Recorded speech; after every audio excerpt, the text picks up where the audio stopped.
السلام عليكم ورحمة الله وبركاته. أهلا بحبايبنا. النهاردة أنا بصور لكم من قرية سبرينج لاند.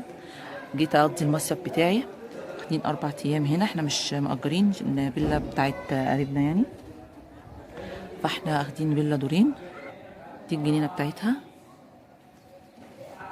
احنا جايين نقعد هنا مع بعض كلنا بقى، أنا وإخواتي قاعدين مع بعض 4 أيام. النهاردة اليوم الأول، ودي البسين بس مش مليان ميه، في بسين تاني الناحيه التانيه هنا كده بس قدام حبه اهو. هيجي من هنا اهو، بسين تاني هنا. بس هنقضي كام يوم كده، فان شاء الله لما اخرج بقى بالليل هنروح الكافيتريات، هبقى اصور لكم من هناك ونصور لكم اليوم بتاعنا بقى. احنا بقى فرشنا الشاليه بتاعنا وخلصنا كل حاجه، فطرنا وبعدين حالا رايحين على البسين.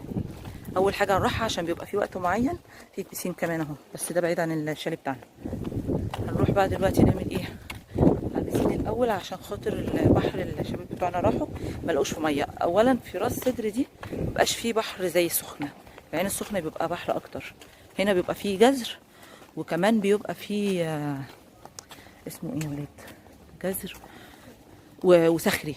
بيبقى صخري. الناس اللي دايما تسالني البحر صخري ولا لا، ايوه هنا في راس سدر بيبقى البحر صخري قوي. البحر النظيف في سينا من صدر وانت طالعه فوق بقى. ايوه صدر وطور والدهب والكلام ده كله شرم.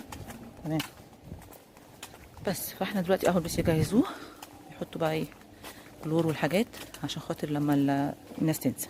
في بسين للاطفال وبسين للكبار، بس ده بعيد عن الشاليه بتاعنا. اهو يا جماعه شايفين في واحد اهو وفي واحد وراه، انا بكبر لكم الشاشه اهو. اهو المنظر ده. احنا بقى ايه هنجهز بقى نفسنا ونقعد هنا شويه على ما يبتدي. بصوا حلو قوي الناس اللي عندهم البسين شغال. اللي عندنا المره دي احنا السنه اللي جينا فيها كان البسين عندنا شغال. السنه دي احنا بنيجي الشويه دول عشان نشوفه. واللي في الوش دي الكافيتيريا بقى والملاهي. في هنا برضو ملاهي، وفي اسمه ايه يا معاذ اللي كنت انت رحت سالت عليه الساعه 3؟ اكوا بارك. بس اكوا بارك. اكوا بارك برضه الناحيه التانيه.